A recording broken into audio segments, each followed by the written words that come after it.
Hi everybody and welcome back to the painting channel. Today I'm going to be doing a little watercolor for you. It's a fairly simple sort of countryside scene, a disused barn. So let's have a look at it. It's all about aerial perspective today. So let's jump straight in, see how we get on.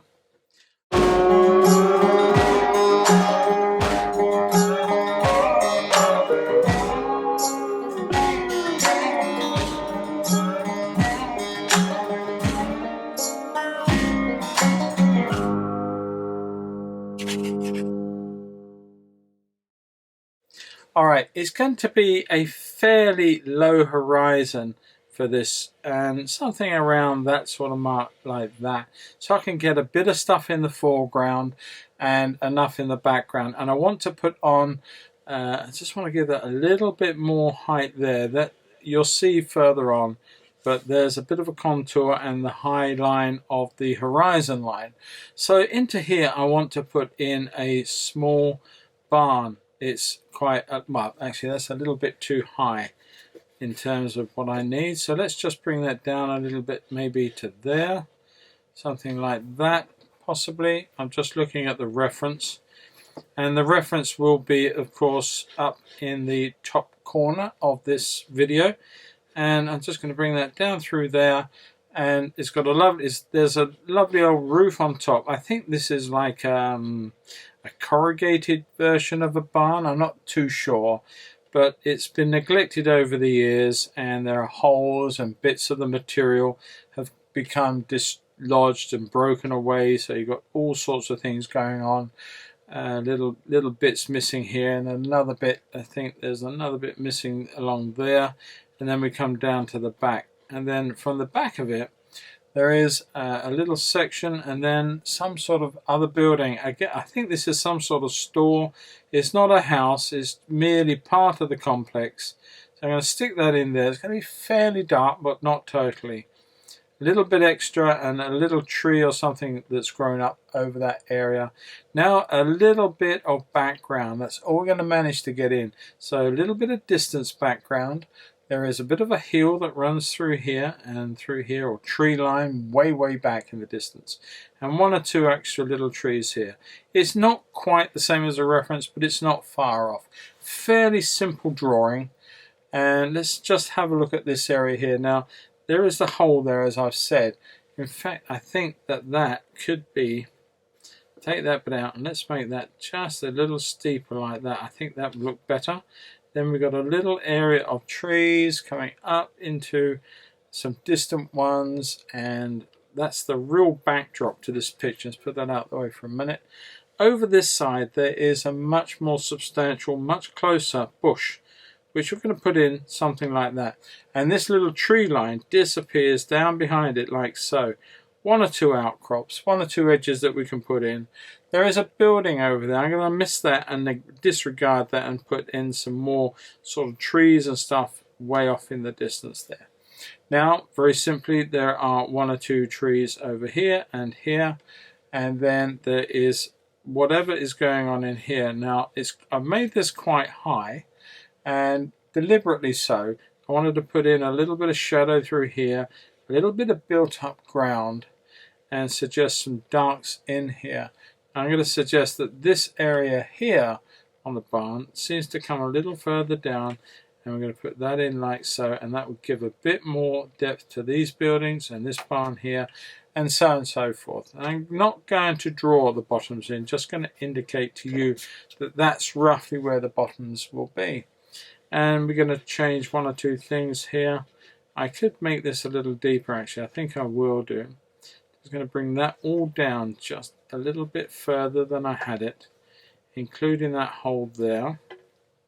I think it sets a little bit better in this area here. So I'm going to do that, which means I can now bring that part down further still, something like that.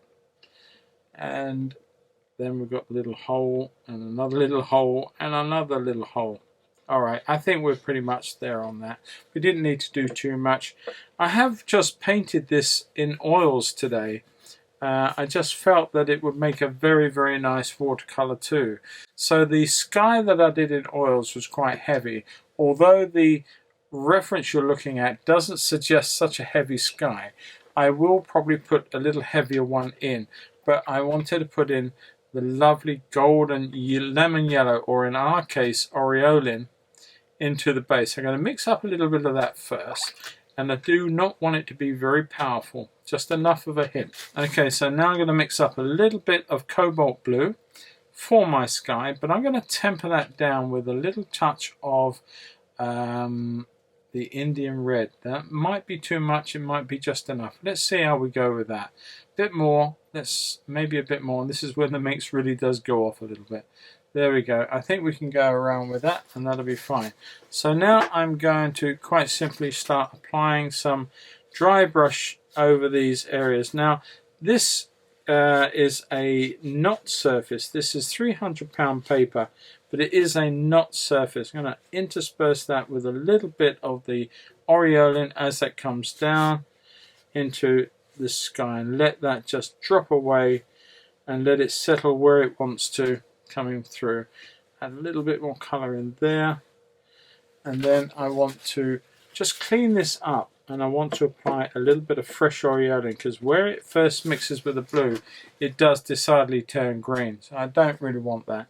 So I'm going to bring that lovely aureolin all the way through now. Let that brighten up the lower half of this sky. I want to bring it through these clouds, these trees as well, and the barn. Let the whole thing come all the way down. Not a problem. Even if you don't wish to take it all the way through, you can just stop it here if you want. But I'm on the roll, so I'm going to let it come through. Bit of a hair or something just got itself into that. Let's get rid of that. Come on, out you come. Out. Thank you. Let's carry on. And there we are. Just let that settle down now. We have a wash of a sky. You can put added extra pieces into here further on if you wish to. I probably will. But I'm going to let that dry off now. I'm going to use the hairdryer on it from very high up so that I don't disturb the paint. And as it dries, I will then come in a little bit closer. Okay, so we've achieved a very quick graduation between the blue and the yellow, but that's not a problem at all, because we can use these. We can actually add a few small clouds that are going through this without too much of a problem, but we get this lovely light sense right where we're going to need it with these trees. Now I know there is a color of lemon in the aureolin influence in these areas, but that shouldn't be too much of a problem. Let's go in with a bit of ultramarine violet and some cobalt blue together. Let's just see how that looks as a first wash over our trees. This is all dry, so we're not going to harm anything. So let's come all the way down through and let's just see where that is. I think that could be a little punchier. Let's come in with some ultramarine blue and a little bit of the red, the Indian red. Just going to mix some over there out the way. And I wanted a nice, lovely suffusion of trees in the background. I'm using and keeping to quite a large round brush. It's not a problem. I just wanted to take that down to an acceptable level here. Oh, that's always a problem, always a worry. Take that through this side as well. Tap into these trees. Leave the area for that one. Come all the way through here and all the way through this barn. Actually, you can do that and take that in that fashion. That's gonna dry up, and we could actually, and quite happily do this, we can actually put a layer into the barn itself. Now I've gone over the holes at the bottom, you would have noticed, and that's not an issue at all, because they want to be this sort of color blue violet at the end of it. So I'm going to leave that there. I'm going to leave that stand as well. Just going to take it down through here and leave it like that. And then all the way through these, I'm going to do the same thing here and this tree. And indeed, these distance ones, they could be a little paler still. They need a little bit of more blue going into them. Let's just add a little bit of sort of cerulean blue into those, coming through the back here like so. Now I'm going to take some out. I'm going to lift that and take some of that. It's merely a stain and tells me that there are some distant trees and whatever that are way off in the distance there. And we can actually add to the ones in the foreground further on. But that really is all I need to worry about at this stage. Now we've got several different blues and we've got different perspectives working. I will wait for this to dry up before we continue that area. So in the meantime, I'm going to put in a very nice warm flush using vermilion into the top of this field like this. Nice light vermilion color mixed with some of the blues that we had, that blue violet, and just mixing some of those together. And that's the top end of our field. But while it's still wet, let's come in with some real sort of tones of Venetian or Indian red, touch of that blue going back in, and let's come in with another color of blue right the way across here with our field. I'm just going to let that settle down without doing too much more to it. I can add to it, but I don't really want to do any more to that at this stage. Lovely quick flush of color working all the way through that area. Now I really have got to wait for that to dry up. I will just clean my tip of my brush out, take the moisture excess out and just run it along here so that I do not get any bleed back of color off this paper. It's already taken a dip there. There's water penetration getting through there.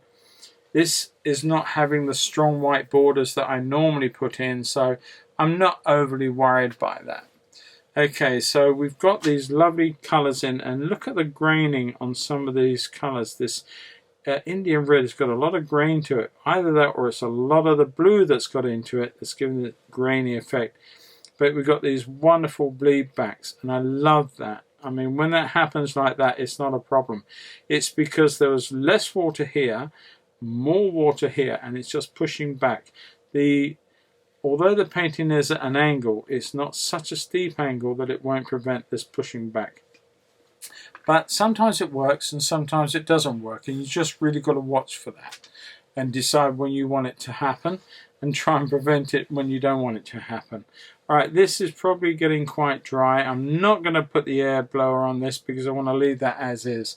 I want to put in a very light green. For that I'm using a little bit of phthalo green, quite a bit of lemon, and a little bit of Indian yellow in there. And that will give me a very lively green. Now I'm going to take some of the worst off. And I want to push that all the way through the back here. This lovely light green in the field. I'm going to run it through there and leave it like that. Now I'm going to put a bit of orange to that mix and take it away from the pure green, just messing up a little bit. And I want to bring in a second color, but I'm going to leave a little gap between that and the field that's below it. I'm going to take that green all the way through now, right the way to the other side of the page, and leave as such. I'm going to bring it up a little bit, just in here, ease some of that blue paint that we put in initially.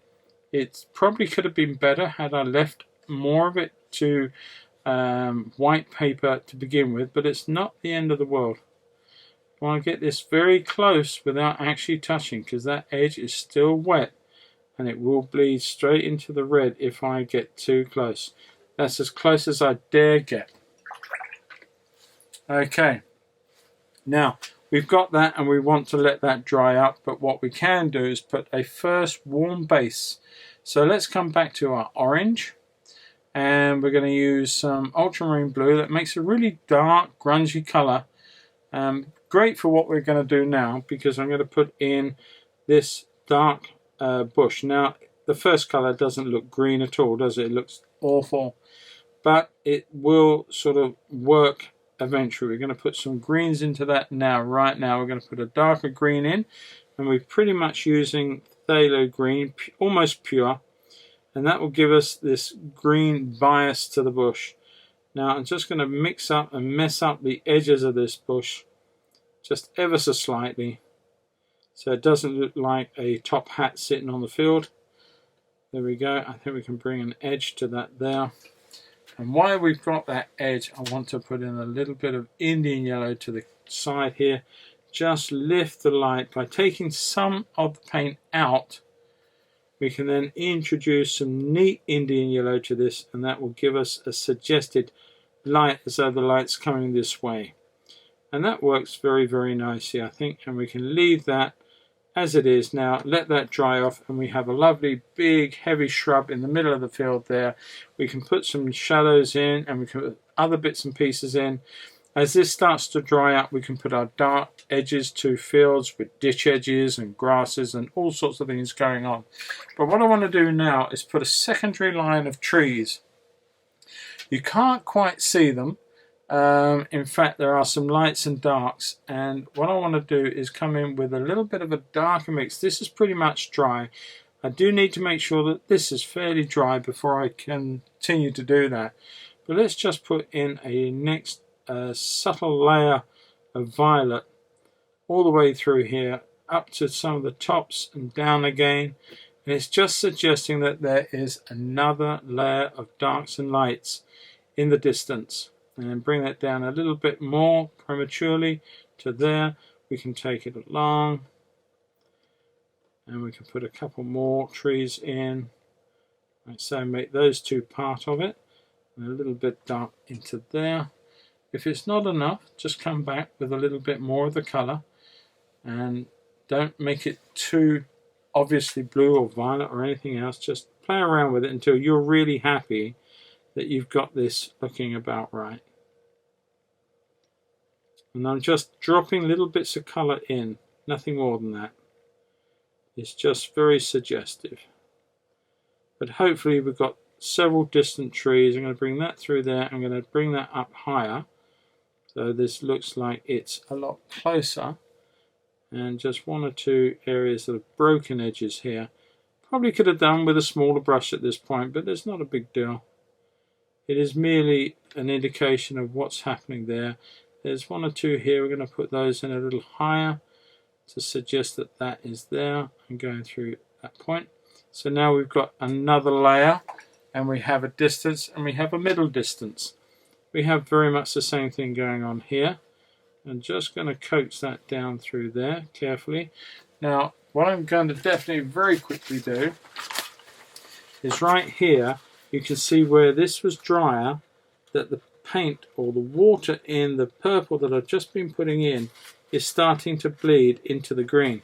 And what it's done is it's created a very small cauliflower on each of those little places. Easily remedied, don't worry too much about it. But let's just put in a little bit more green through there and just break that up a little bit. And hopefully that will not cause us too many problems. If it does, we live with it. It's not a big deal. Alright, I'm just going to tap in with a fairly dry brush, just break some of these up a little bit more and bring them up to this area here of the top. So it suggests it's the trees, but we've got lights and darks within each of them. A little bit of dark colour come in, and let's just play around with some of those values. Like so. Up into here, just come up to where the drawing is. And let's just give some of these trees a little sort of an edge, a little bit of a tap here and there to suggest that there are branches and a lot more going on than just a very soft, rounded edge that I'd first put in. Now you can use a much smaller brush, you can use a rigger, you can do all sorts of things. I'm just using the one for speed, and it just suits me to do it in this fashion, and that's fine. Quite easily you could pick up a much smaller brush, and it probably would do the job a lot easier. So keep an open mind on it. You can do either way, it will be okay. Alright, I think that's fine. Just want to break up one or two so it looks like it's only broken up through there. Like so, just one or two extra places. Bring that down and in.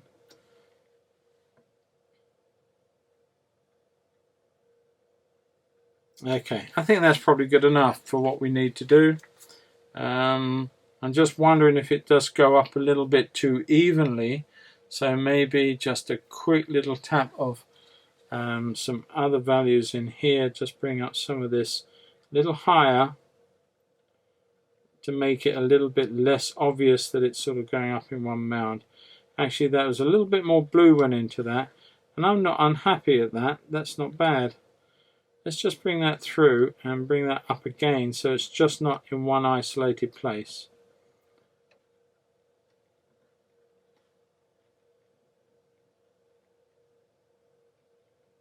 Just very, very quickly. There we go. Alright, okay, we'll leave that like that and that will be fine, I'm sure. It's all it was just to give that sort of broken up little tree line behind there. It's possibly a little higher than I would like it to go, but I'm not overly worried by it. Now the immediate thoughts are that this barn is very dark, dark black, dark brown or whatever. I don't think it is. I think what I'm going to do is a lot of violet into that, a bit of orange just to warm it up, and some indigo. And let's come back to the sort of more of a blue in the ultramarine blue, and some more violet. I just want to give that a deep darkish purple look first, similar to the trees but even darker. Careful now because we got dry and we don't want to ruin everything else that we've done so far. So slip with the brush now and it's all over. So I'm just coming in, and this is probably where I would be better off just getting a slightly smaller brush for the job. Now because this is dark and the green is darkish, but this should be a little darker and will allow me to suggest that grassy bank at that point. And I've got to put in, I've just missed out that little hole, haven't I? So I've got to let that dry through. Let's come back into these areas where we've got the edge of that broken part coming down here to the base of the barn. There is that little broken area there. There's a smaller one there, and we come and leave it like that. And let that just dry off. Let's see how that colour works. Now getting a little bit of a scaredy cat, I'm going to go to a smaller brush just so that I can refine one or two of these shapes that we started off with a little more carefully, and we see how that goes. I'm going to put a little bit of Indian red to that blue, and let's just come back in a moment. Let's just tidy some of this up through here using the finer brush to do the job, and I'm going to suggest that comes down like so. And we've got that other broken edge. So we've got a broken edge there, which I really haven't left enough. So I'm going to tap that out, drag it out, and come down there and leave that section there. So you can see through the hole in the barn, and you've got a bit of grass the other side, and you've got definitely you've got a little bit of the blue outline of trees and stuff further back in the scene. Now I'm going to drop in a little bit darker value now. It's still on the blue. It still has that very blue influence. I'm being a lot more careful now, it says. And just taking it a lot easier because I want this to be a very hard edge in the field to all the other bits of material that are around it in terms of greenery, grasses, etc. Now you can see here how this was quite dark, but you can also now see how the darker material behind it actually makes that all look very, very light. And we can keep this process of deepening down on as far as we need it to go until we're satisfied that that's where this building needs to be. I'm going to take the same color through here, which is the other buildings. I'm going to bring that into this one here. Take it down. It's got a little undercut where the roof eaves are down the same there. And let's keep using the same material all the way through here, same color value, down into this part of the field where it may dip away. And now we've got our little farm complex. And now we're going to come into some green. I'm going to mix some of that into that dark. I want to put in a couple of sort of shrubs in here very, very quickly. That's all they need to be. They don't need to be very much at all. Another one may be there, coming up there. And we can bring a darker, maybe a bit greener, use some of that green again. And let's come out from the front of the barn like so, with a bit of dirt, bit of shadow, just to break up what's going on in here. Add some warmth to that, maybe, because there's going to be reeds through here. So I'm going to give that a little scrape, dry brush scrape through here. A bit drier than that would have helped. Just a dry brush scrape as best I can make it, not too wet basically, just try and deposit a little bit of colour as you go along. Now the thing is, it can be done with a rough paper or even a knot surface, much easier than I'm doing it on here. So one can argue that it would have been probably better done with those. I've had this discussion before, but it's sometimes I just really love working on this sort of surface. So I'm sticking with this, but by all means, this is not a painting that is purely for one paper or another. If you are really enjoying your watercoloring, then consider using different surfaces. Don't get tied down to one. It really would help you a lot if you were able to consider lots of other surfaces in the way that you paint, and you'll achieve so many more different effects that otherwise may have been lost to you because you've not given yourself a chance. I'm going to come in here with a bit of a darker value now on this shrub. We've got the lights, we've got the mid-tones. We don't want to annihilate either one for the other. Let's just come here with a very, very dark base, and it's very dark underneath, of course, no light getting at that, and then a lovely sort of deep shadow in grasses. You can paint some of this positive mark in, and can also come in with a little bit of negative, which suggests that there is growth or something at that point. 1 or 2 taps of other information in there, and all of a sudden we're starting to build up the information in our middle ground that we need to complete this.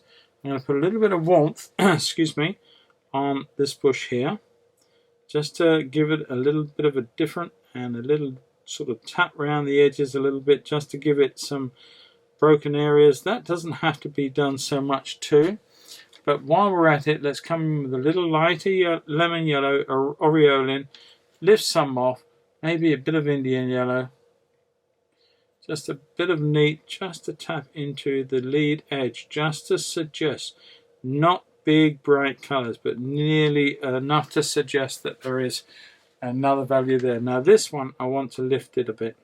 It's got a bit too heavy, so I'm going to use a damp brush, just gently prise away at the surface and let that become a little less in its whole look. Maybe just run that through the bottom there like that, give it a darker base, but I think that works. That lifts it up and takes it away. If you think you've got it too far, come in with a bit of violet blue and just deposit a cool shade into that area too, and that will also help with the process of knocking it backwards.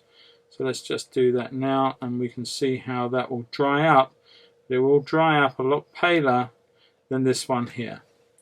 Alright, now is our barn dark enough? I think it is, but I could go in with some more indigo blue into that orange, and let's just come back and let's give that one, I think that's a bit too on the sort of dirty side. So let's come back in there with put a bit more violet to that. Just want to give that area there a bit more depth, a bit more dark. Very, very careful at this stage. Again, you're in a danger zone. You can go too far and mess the whole thing up. This will now show up darker around these areas that are letting, or sort of broken areas where the light's going through the broken sides of the barn. So it's very, very quick, just to give this a slightly deeper set to everything else. Right, so down there, take that along, and you don't have to go all the way along with this if you don't want to. We can make that a darker wall and make the building behind the wall lighter. I don't mind, it really doesn't matter. I can't quite see from the photograph whether this is synonymous with the wall like so. It matters not. You saw it one way, now you're seeing it this way. I don't think it makes an awful lot of difference how that ends up in that fashion. One thing I haven't done is the support on the front of this barn. So let's just carefully come down with one slice down like so, and we have our support down there to the front, and now it does look like a barn. And we're pretty much done. There are 1 or 2 paler greens that we can put in. So let's just suggest one or two sort of bit violety greens, a little bit of this blue violet, a little bit of the green, and we can come back in and we can suggest one or two little shrubs back there. They are quite light on one side and very pale. That could be construed as too much. Come in with some definite pale green violets in there. Let's just tease them around a bit. Another one maybe there. It's just more going on that you can't quite make out what's happening. Maybe use those two little miscolored bits with the brush and use those as well. So we've got lots happening. I think it would help also just put some more of that blue violet together. Slight tap of green. And let's actually make this one, and it's not in the photo, but let's just make this one a little bigger. Let's give this a bit more stature. A little bit of pale lemon, a bit of aureolin. I keep saying lemon, but we all know I use aureolin. Let's just bring that into the colour there. I think that's a little strong. Now we can mute that very easily. Let's come in with some violet into there, and let's play around with that for a second or two. And we can dab it if we feel it's too much. Let's just take that off, and that's taken away the pressure of it. So all we need to do now is just come in with a bit more blue, and it's recovered and it's fine. There we go, just a few taps to suggest other bits and pieces in the distance there, just something more. And we've got a whole lot going on in the distance on our farm. Alright, now I wanted to put a bit more in, but I quite like this lovely green colour. I'm going to put some orange into that green there, and that's really quite a dirty, gungy orange. And I just want to suggest one or two areas there. That's a bit too much water. Dry brush out. Let's just take the power out of that and let it drift through that green a little bit and give it another contour, another shape coming down into this part here. And all of a sudden we've created yet another form of field or another level of interest within this picture. And you can see me tapping down into the screen to break up some of the edges visually, so that you create a sense of the negative space. And we've done that in several of the recent paintings over the last few weeks, and I will probably put a little mention to that in the top, so you can go and look at those ones after this video if you so wish. There's one or two taps in here. I don't know how long this has been going, but we are almost finished, like so, and that's quite nice. Alright, we've got a lot going on, but we don't want too much more going on. What I do want to do is suggest some more colour. This is dried up very, very pale, and I've got no problems with that, but let's just make it a bit more interesting. Let's put some reddy greens, a little bit of cad red even, into some of our mixes, and let's just put in a bit of a shadow colour through here in this field. Take that all the way through there, and let it just go into nothing, something like that. That gives us that it could be, I don't know, it could be a hill, a cloud, or something else. I'm not too sure. I'm not that worried really. It's just to give a bit of a break up to this field. You can run that through there as well. Just take that down like so. Soften these marks under here just a little bit. Let them blend a little bit more. That's fine. And in here we can put some more foreground interest. Now to that end I wanted to be a little bit carefree, and I've been itching to go back and using this. This is, it doesn't look much like this I'm sure, but it is a what they call a squirrel. Now I actually have another brush very similar, and this is a sword. Now this sword is a very, very floppy brush when it's let loose. You can see how much of a tip that's got.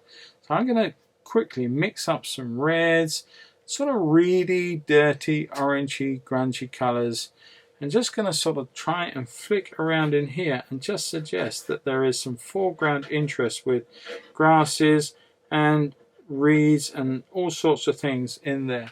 I'm going to actually drop the odd bit of watercolour in, you know, the water itself, with more pigment to break some of these up.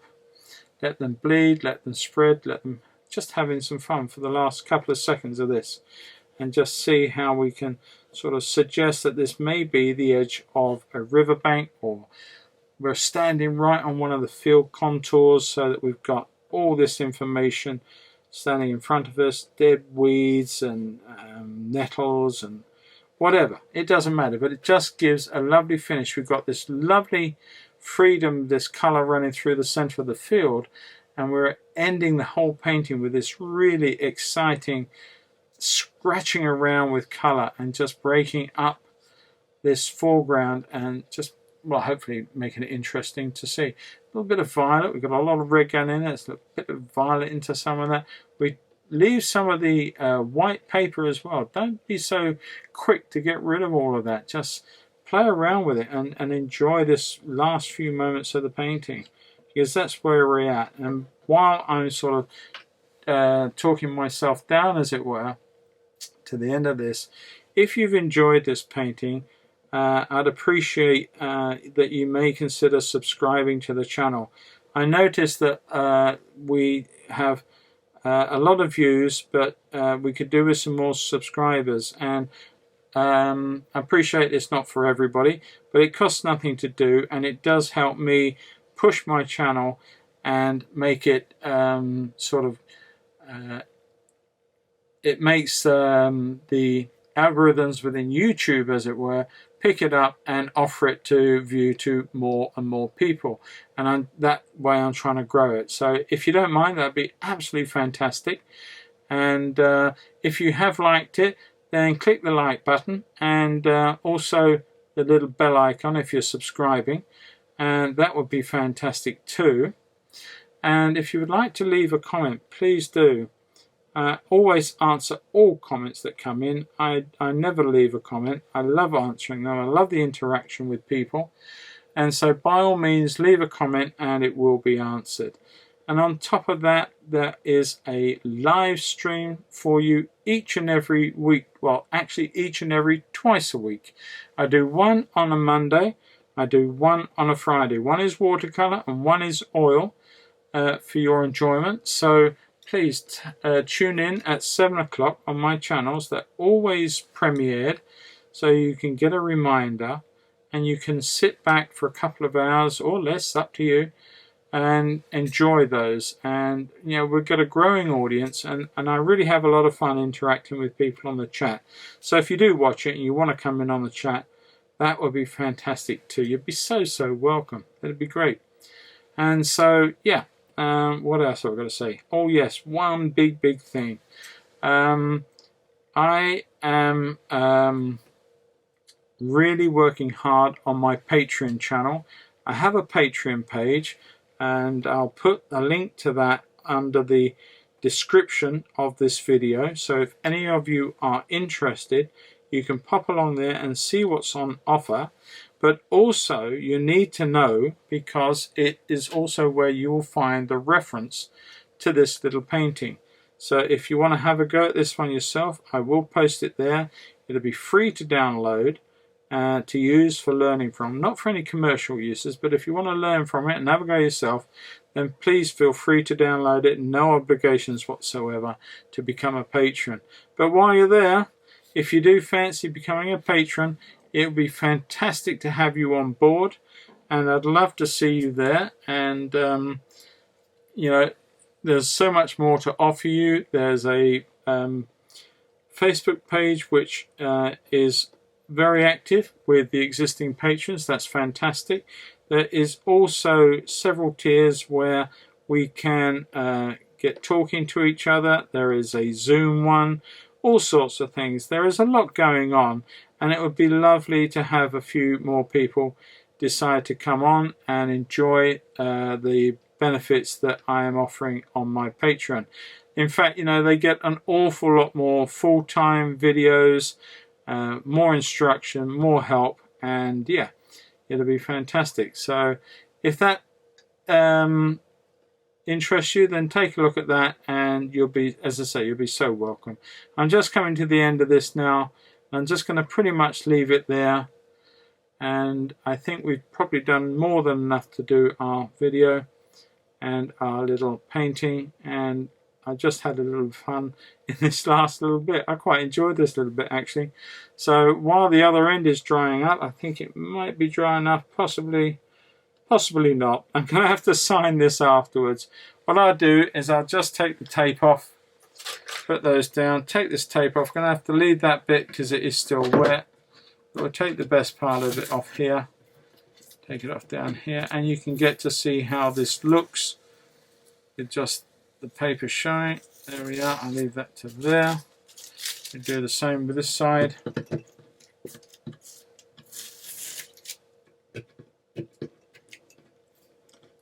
Come on. There we go. I hope I got that.